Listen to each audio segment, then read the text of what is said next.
우리 성도님들을 주님의 이름으로 환영하고 축복합니다. 우리 옆에 계신 분하고도 인사하겠습니다. 환영합니다. 축복합니다. 네. 오늘은 어린이 주일입니다. 어린이 주일을 지키는 나라나 교회들이 사실 많지 않습니다. 미국의 몇몇 교단에서 좀 지키지만 우리나라처럼 이렇게 하지는 않아요. 우리가 이렇게 지킬 수 있었던 것은 1923년에 방정환 선생이 어린이날을 제정할 때 한국교회가 적극적으로 협력했다고 합니다. 그 이유는 그 몇 해 전에 사무엘 모페 선교사님께서 이미 어린이 주일학교를 설립하고 어린이 전도 강조 기간이란 것을 5월쯤에 설정을 하고 어린이 전도에 힘쓰고 계셨던 때라는 것이죠. 그래서 비공식적으로 어린이 주일처럼 지키다가 해방 후에 공식적으로 어린이 주일을 제정을 하고 저희가 지키고 있습니다. 교회 공식 절기는 아닌데 그래도 어린이들을 사랑하신 예수님의 마음이 있고 또 우리 다음 세대가 예수님을 믿고 영생을 얻고 복받기를 원하는 우리 믿음의 선배들의 마음이 담겨 있습니다. 다른 나라들도 다 자녀들을 귀하게 여기지만 우리나라만큼 이렇게 강한 나라가 많지 않을 것 같아요. 그 마음이 이 어린이 주일에 들어 있습니다. 오늘 우리가 읽은 신명기 말씀에도 그와 같은 마음이 담겨 있는데요. 우리가 읽은 말씀 그 앞에 보면 어떻게 이 말씀을 적었는가 기록되어 있습니다. 신명기 6장 1절 2절 말씀 한번 우리가 같이 읽어보겠습니다. 시작. 이는 곧 너희의 하나님 여호와께서 가르치라고 명하신 명령과 규례와 법도라. 너희가 건너가서 차지할 땅에서 행할 것이니 곧 너와 내 아들과 내 자손들이 평생에 내 하나님 여호와를 경외하며 내가 너희에게 명한 그 모든 규례와 명령을 지키게 하기 위한 것이며 또 내 나를 장구하게 하기 위한 것이라. 아멘. 신명기 말씀은 하나님께서 약속하셨던 가나안 땅에 들어가기 전에 모압 평지에서 모세가 이스라엘 백성들에게 전한 하나님의 말씀입니다. 그것을 왜 전했는가? 모세는 가나안 땅에 들어가지 못하게 될 거예요. 그런데 가나안 땅에 들어가서 과연 젖과 꿀이 흐르는 그 풍요로운 하나님의 복을 누릴 때 어떻게 하면 그 땅에서 그들이 장구하게 살아갈 것인지 그들과 그들의 아들뿐만 아니라 우리가 읽은 말씀에 보면 누구까지요? 손주들도 그 땅에서 어떻게 하면 복을 받고 살아가게 될 것인지에 대한 비결의 말씀이고 또 모세의 부탁의 말씀인 것입니다. 왜 이 절절한 부탁, 유언과 같은 말씀을 하게 되었는가? 광야 40년 기간 동안 출애굽 1세대는 이미 다 죽게 되었어요. 1세대는 어떤 세대입니까? 애굽에서 종살이를 하다가 하나님께서 구원해 주셔서 놀라운 기적들을 경험하고 홍해가 갈라지는 것을 보았던 세대예요. 그러나 그들이 불순종했기 때문에 광야에서 다 죽었고 2세대, 광야에서 어린 시절을 보냈던 세대들이 주축을 이루고 있습니다. 그들은 물론 하나님께서 만나온 메추라기를 매일 내려주시고 또 불기둥과 구름기둥으로 인도하시는 것을 보았지만 출애굽 때 행하신 놀라운 기적들을 기억하고 있는 것은 아니에요. 거기에 출애굽 3세대가 있습니다. 광야에서 태어난 세대들은 조상들에게 그것을 이야기로 들어서 알았던 것이지 눈으로 보지는 못했던 거예요. 그 말은 무엇인가? 하나님을 믿는 믿음이 그의 조상들보다 덜할 수 있다는 것이죠. 더군다나 가나안 땅에 들어가면 두 가지 어려움을 맞이하게 될 것입니다. 첫 번째는 무엇인가? 수많은 우상들이에요. 가나안 백성들이 섬기고 있었던 우상들과 그 신상들을 그들이 보게 될 것이라는 거죠. 7장 내용에 보면 이 말씀을 합니다. 하나님께서 가나안 땅을 심판하실 때 하나님께서 이스라엘 백성들을 가나안 땅으로 올려보내신 것은 좋은 땅을 뺏어서 그들에게 주신 것이 아니라 가나안 땅에 있는 그 백성들의 죄가 관영함으로 넘쳐남으로 그것을 심판하기 위해서 이스라엘 백성들을 사용하신 거예요. 그런데 그곳에 올라갔을 때 가나안 백성들과 서로 약속하거나 그들과 타협하지 말라, 그들을 불쌍히 여기지도 말라라고 말씀하세요. 특별히 그들의 딸들과 너희 아들들을 결혼시키지 말라고 이야기합니다. 왜냐하면 그들이 내 자녀를 유혹하여 하나님을 떠나고 다른 신들을 섬기게 될까 염려함이라. 그때 하나님께서 급히 진노하실까 염려함이다 라고 말씀하고 있어요. 그러나 이스라엘 백성들이 가나안 족속들을 다 쫓아냈나요? 못 쫓아냈나요? 못 쫓아냈죠. 너무 겁이 나서 쫓아내지 못하고 또 때로는 자신들의 필요를 위해서 그들을 정착시켰어요. 어떤 필요입니까? 가만히 두니까 그냥 말도 잘 듣고 허드렛 일이나 시키면 될 것 같았거든요. 특별히 이스라엘 백성들은 애굽에서도 그렇고 광야에서도 그렇고 무엇을 하면서 먹고 살았는가? 목축을 했습니다. 그런데 가나안 땅에 들어가서는 뭘 해야 되는가? 농사를 지어야 되는 것이죠. 아마도 가나안에 살던 백성들에게 농사 짓는 법을 알려달라고 하다가 비가 안 오면 어떻게 해야 됩니까? 비가 안 오면 저기 산에 있는 산당에 가서 제사하면 됩니다. 배우게 된 것이죠. 그들이 더 빠르고 쉬운 길을 찾다가 농사 짓는 법만 배운 것이 아니라 뭐예요? 우상을 섬기는 법까지 배우게 되었습니다. 또 한 가지, 가나안 땅에 들어가서 맞이할 어려움이 있는데 그것은 다른 것이 아니라 풍요로움입니다. 풍요로움. 이스라엘 백성들이 수고하지 않고 가꾸지 않은 많은 밭들과 농작물을 얻게 될 것이고 그들이 수고하여 짓지 아니한 집들과 성들을 얻게 될 것이라고 오늘 10절 이하에 말씀하고 있습니다. 유대인 탈무드에 보면 고난을 이긴 사람이 99명이라면 풍요를 이긴 사람은 1명이다라는 말이 있어요. 고난을 이기는 것이 어렵다는 것인가요? 풍요를 이기는 것이 어렵다는 것인가요? 네, 대답이 없으시네요. 고난을 이기는 것도 무척이나 어려운 일인데 고난보다 더 어려운 것이 무엇인가? 풍요를 이기는 것이 어렵다라고 이야기합니다. 그들이 얻게 될 풍요가 분명히 하나님을 섬기는데 방해가 될 것을 알고 있었던 것이죠. 때문에 모세는 이스라엘 백성들이 가나안에 들어가서 하나님만을 잘 섬기라고 말하면서 이 말씀을 계속해서 너희 자녀들에게 가르치라고 이야기하고 있는 거예요.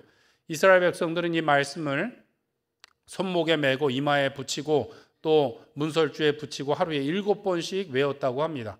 테필린이라고 하는데 가죽 상자를 손목에 메고 가죽끈으로 둘둘 말았어요. 이마에도 마치 쪽돌이 같은 가죽 그 상자를 달았는데 거기에 보면 성경 말씀 4구절이 들어가 있습니다. 첫 번째는 출애굽기 13장 1절에서 10절 말씀인데 하나님의 구속의 은총이 얼마나 큰지를 설명하고 있는 말씀이고, 두 번째는 출애굽기 13장 11절에서 16절 말씀인데 하나님께 무엇을 드리고 어떤 마음으로 드려야 되는지에 대해서 말씀하고 있습니다.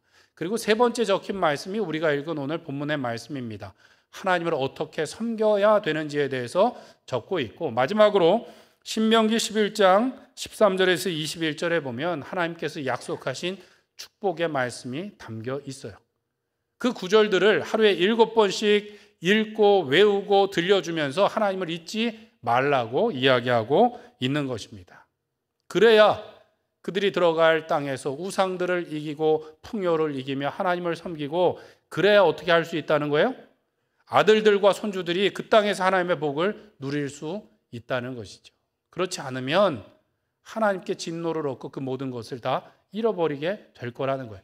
잘 먹고 잘 사는 법, 우리 때보다 너희 자손들이 더 잘 살게 되는 법에 대해서 모세가 이야기했다는 거예요. 오늘날도 똑같습니다. 하나님께서 우리에게 복을 주셨고 우리는 우리 때보다 우리의 자녀들이 더 잘 살기를 바라시죠. 그러지 않습니까? 더 잘 배우고 더 출세하고 더 풍요로운 가운데 살기를 바랍니다. 그런데 그 방법이 무엇인가? 오늘 신명기 말씀에 모세가 들려준 말씀과 같다라는 거예요. 하나님을 잊지 않고 그 하나님을 섬겨야만 하나님의 복을 자녀, 손, 대대로 누릴 수 있고 그것을 전할 수 있는 복을 얻게 될 줄로 믿습니다. 우리는 자녀들이 우리 때보다 번성하기를 바랍니다. 그래서 무엇을 하는가? 허리띠를 졸라매고 자녀들에게 과외를 시키고 좋은 대학에 보내기를 바라고 좋은 직장에 들어가도록 합니다. 물론 신앙도 지키기를 바라는데 순서가 바뀔 때가 있어요. 신앙이 먼저가 아니라, 믿음이 먼저가 아니라 자녀들에게 먼저 다른 것을 주어야 그들이 잘 먹고 잘 살게 될 것으로 착각할 때가 있다는 것이죠. 우리의 자녀들이 살아갈 세대는 우리 때보다 풍요롭긴 한데 더 어려운 세대 가운데 살고 있어요. 사람들의 학력이 올라가다 보니까 똑똑해졌어요. 그래서 마치 이성과 과학을 따라서 사는 것처럼 이야기합니다. 기독교가 말하는 성경이 마치 이방 민족의 신화라고 치부해 버리는 경우들이 있어요. 그런데 아이러니하게도 사람들은 더 불안한 가운데 살아가고 있다는 거예요. 점집과 무당을 찾아다니면서 살아가고 있죠. 또 이전보다 훨씬 더 풍요로운 시대를 살고 있는데 자살하는 사람들의 숫자가 세계 몇 등일까요? 1위예요. 세계 경제 10위권 내 풍요로움 가운데 살아가고 있는데 우리의 자녀들은 상대적인 빈곤감에 시달리고 있다는 거예요. 여기 계신 분들 어렸을 때는 정말로 먹을 것이 없었는데 지금은 먹을 것이 넘쳐나는 시대입니다. 그런데 우리의 자녀들은 살기 힘들다고 죽겠다고 이야기하는 시대에 살고 있다는 것이죠. 이런 풍요로움과 또 우리가 잘 배운 것들이 우리의 자녀들의 신앙에 도움이 될 것인가 오히려 방해가 될 수 있다는 것이죠. 그럼에도 불구하고 우리는 마음을 너무 놓고 있을 때가 있어요. 우리는 신앙의 경력을 연수를 자랑하긴 하는데 예전만큼 그렇게 열심히 하나님을 섬기는 모습을 보여주고 있지 않습니다. 그렇게 예배하지 않고 그렇게 기도하지 않고 그렇게 성경 읽지 않고 있는 거예요. 그러면서 자녀들이 더 잘 되기를 바라고 있습니다. 우리의 자녀들은 이 풍요가 당연한 것으로 여기면서 살아갈 것이고 물질이 최고인 세상 가운데서 살아가게 될 것입니다. 그리고 일부 교회들과 또 이단들의 일탈을 가지고 교회를 욕하는 세상 가운데 내가 그리스도인이라고 당당하게 살아가야 되는 어려움 가운데 직면해 있다라는 것이죠. 그렇다면 이전보다 우리는 더욱더 강하게 신앙의 훈련을 시켜 나가야 될 것입니다. 풍요를 믿고 우리가 가지고 있는 물질을 믿고 안심할 것이 아니라 오늘 신명기에서 모세가 절절하게 부탁하는 것처럼 우리의 자녀들이 정말로 잘 되길 바란다면 하나님의 말씀을 따라서 하나님을 섬기는 자녀들로 우리가 만들어야 될 줄로 믿습니다. 그렇게 하기 위해서는 첫 번째로 우리가 먼저 확고한 신앙을 우리의 자녀들에게 보여주어야 되겠습니다. 4절에서 5절 말씀을 한번 같이 읽겠습니다. 시작. 이스라엘아 들으라. 우리 하나님 여호와는 오직 유일한 여호와시니 너는 마음을 다하고 뜻을 다하고 힘을 다하여 내 하나님 여호와를 사랑하라.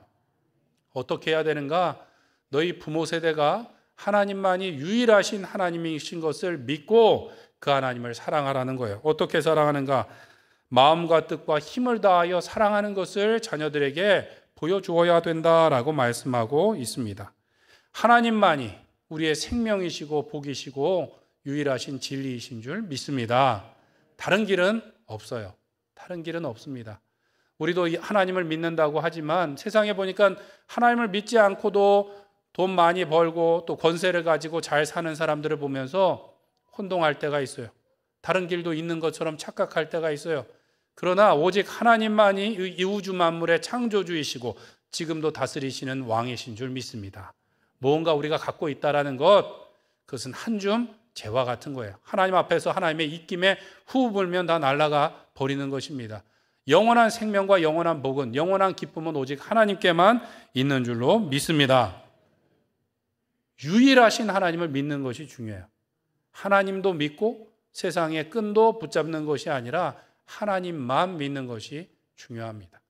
이스라엘 백성들이 우상을 섬겼는데 하나님을 완전히 잊어버렸던 적은 별로 없어요. 하나님도 섬기고 바알도 섬기고 아세라도 섬겼던 것이죠. 그래서 엘리야가 갈멜산에서 이방 선지자들과 대결할 때 이스라엘 백성들을 모아놓고 뭐라고 말합니까? 너희들이 언제까지 여호와와 바알 가운데서 머뭇할 것이냐? 오늘날 택하라. 가장 악했던 아합 왕 시대에 이스라엘 백성들이 하나님을 완전히 잊어버렸던 것이 아니라니까요. 하나님과 바알 둘 다 붙잡고 그 가운데서 머뭇하고 있었던 것입니다. 오늘날도 마찬가지예요. 하나님을 믿는다고 하지만 하나님만 유일하신 생명이고 복이고 능력이라고 우리가 믿지 못할 때가 있어요. 2022년도 신문 기사에 보니까 한국 리서치 공인된 설문조사 기관에서 조사를 했습니다. 기독교인 중 4명 중에 몇 명이 점을 보러 간 적이 있는가? 1명 정도 점을 보러 갔다는 거예요.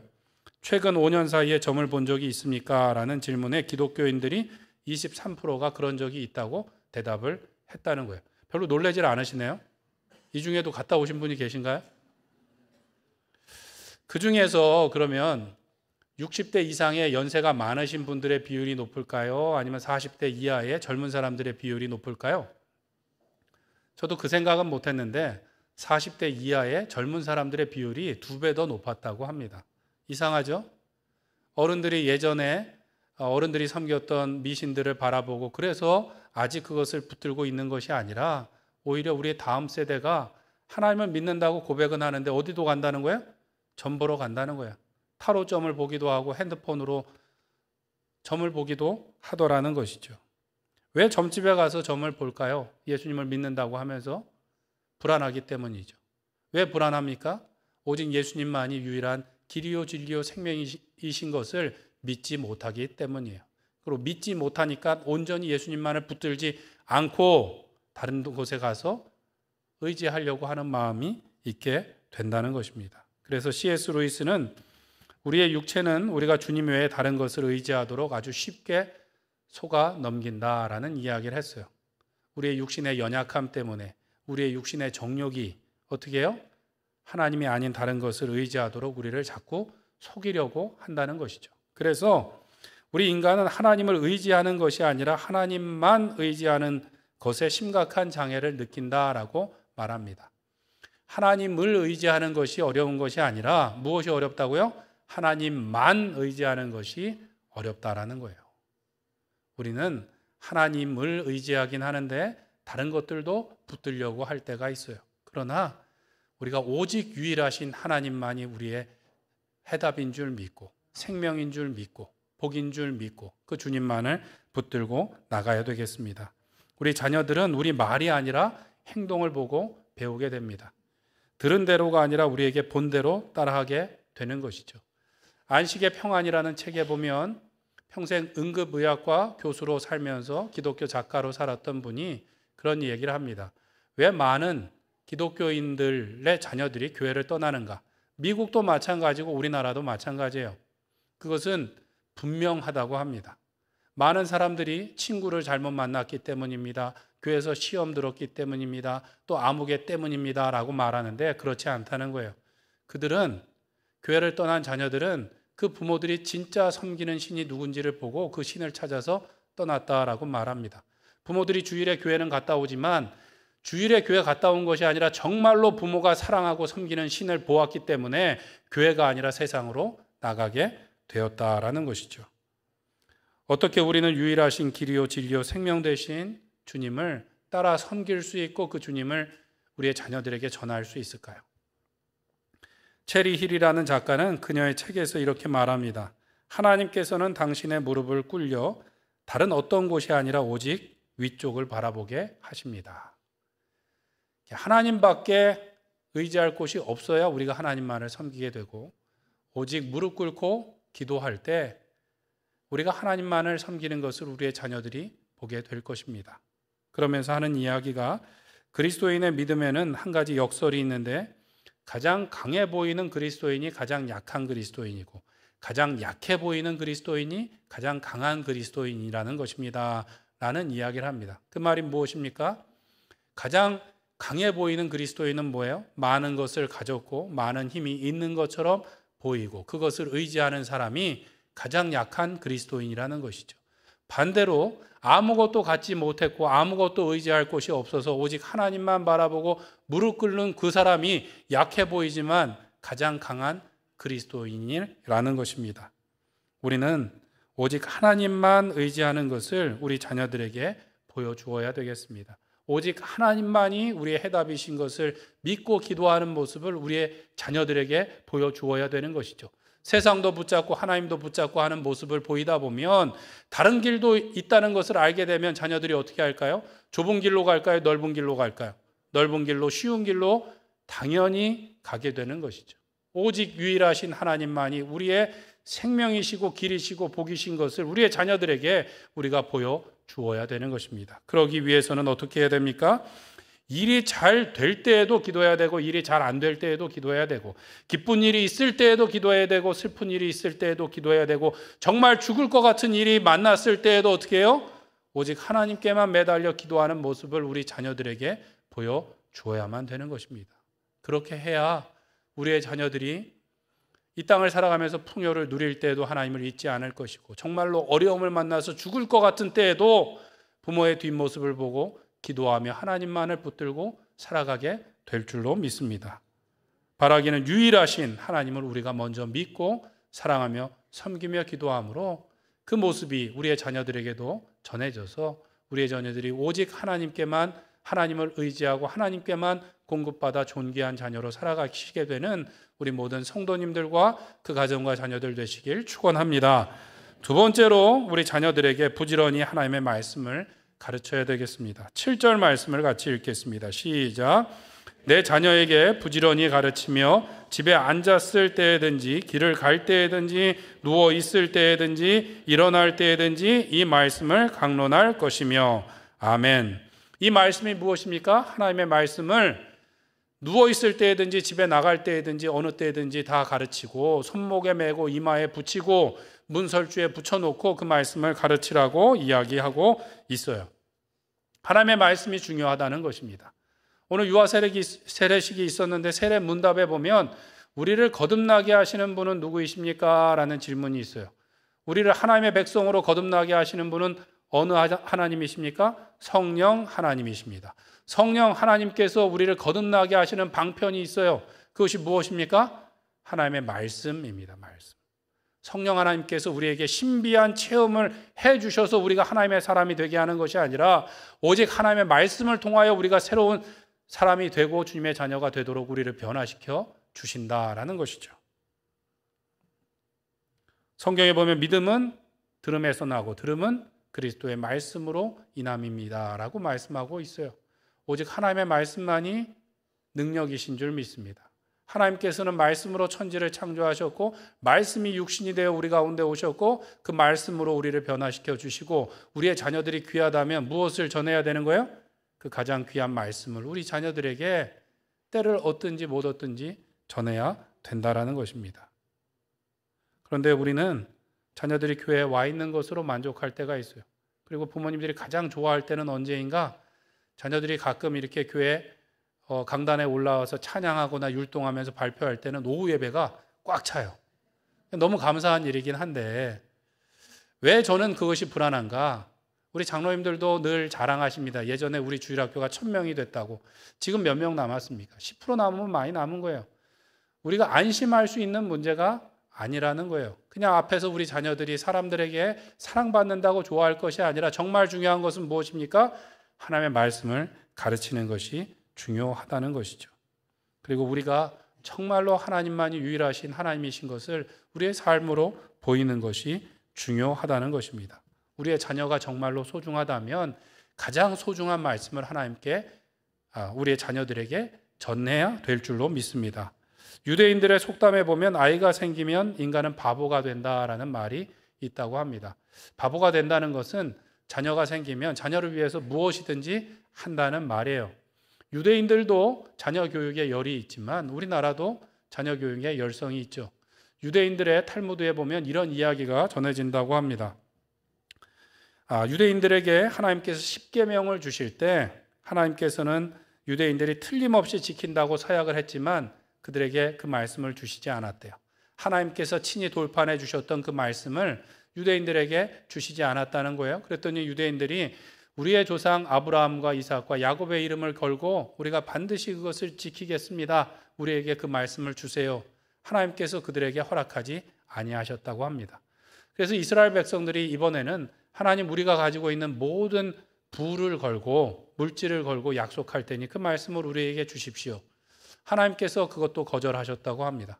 유대인들이 이번에는 그들에게 있었던 모든 선지자들과 철학자들의 이름을 걸고 우리가 반드시 그것을 지키고 가르치겠습니다라고 서약했지만 하나님께서 허락하지 않으셨다고 합니다. 마지막으로 유대인들은 자신들의 자녀들을 걸고 맹세할 때 하나님께서 흔쾌히 허락하셨다고 합니다. 무슨 말입니까? 부모들에게, 사람들에게 가장 중요한 게 뭐예요?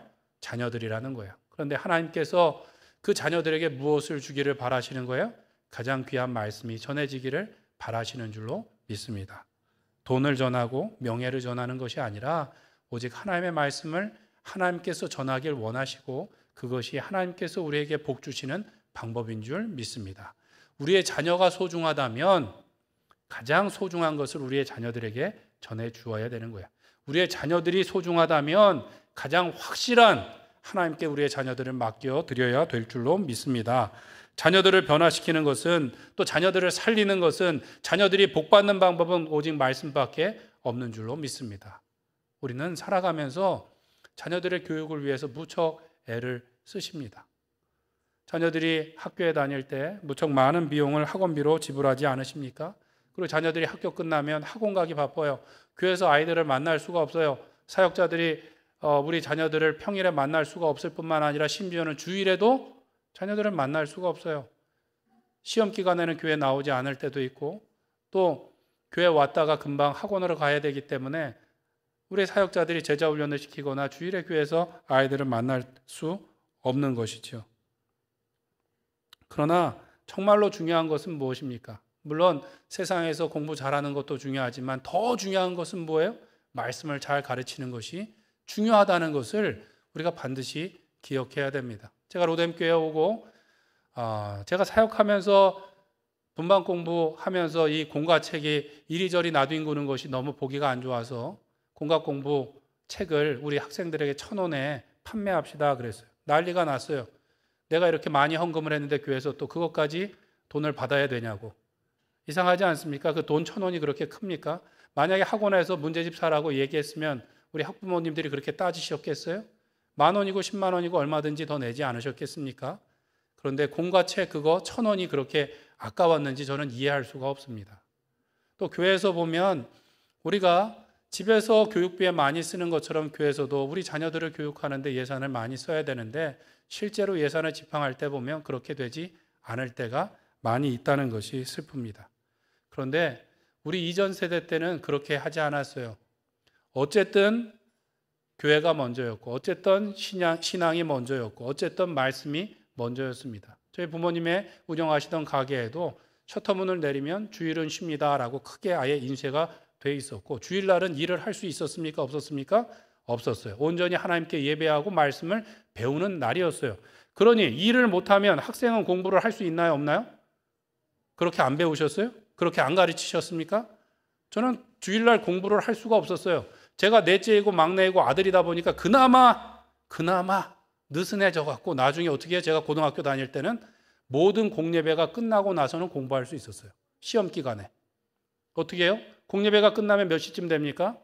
7시 반에 저녁 예배 드리면 8시 반에 끝나요. 그때 그나마 공부하는 게 어쩔 수 없어서 용납해 주셨어요. 그래도 공부 꽤 했습니다, 저도. 그리고 대학 이후에도 공부를 많이 하고 그 공부하는 것에 저희 부모님이 돈을 아까워하지 않고 지원해 주셔서 제가 여기까지 와 있는 거예요. 무엇이 더 중요합니까? 우리의 신앙의 선배들이 교회가 먼저인 줄 알고 가르쳤고 신앙이 먼저라고 그렇게 여러분들을 가르쳤고 말씀이 먼저라고 가르쳐서 그나마 한국교회가 부흥됐고 하나님께 복을 얻은 줄 믿습니다. 우리도 그렇게 가르쳐야 되는 거예요. 좋은 것은 위대한 것의 적이라고 합니다. 우리는 자녀들에게 좋은 것을 많이 주기를 바라요. 그런데 좋은 것을 많이 갖고 있다 보면 정말로 위대한 것, 유일한 진리를 갖지 못할 수도 있다는 것을 기억해야 됩니다. 좋은 것, 많은 것들로 자녀들을 채워주고 결국은 신앙을 잃어버리는 자녀들이 되는 것이 아니라 위대한 하나님의 말씀을 먼저 전해주고 다른 좋은 것들을 하나님께로부터 받을 수 있는 우리의 자녀들이 되기를 간절히 축원합니다. 영국을 여행하면 사람들이 방문하는 곳이 있는데 런던에 있는 웨스트민스터 사원, 웨스트민스터 교회라고 합니다.